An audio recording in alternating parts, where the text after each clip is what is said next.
klop en hy roep jou naam en hy roep jou naam en hy sê jy's myne, jou naam is hier, maar jy weier om daai deur oop te maak. Jy weier om daai deur oop te maak. My broer, my suster, Hosea sê vir ons daar in Hosea 6, hy sê, kom laat ons terugkeer na die Here. Hierdie uitnodiging is 'n belofte van herstel. Hy sê vir die volk, kom laat ons terugkeer na die Here toe.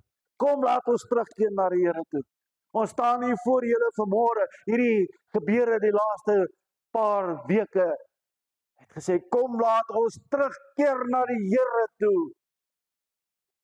En God sê, keer terug na my toe, sodat ek jou land kan herstel. Maar ons luister nie na God nie, want ons ore is vol was wat vol sonde is.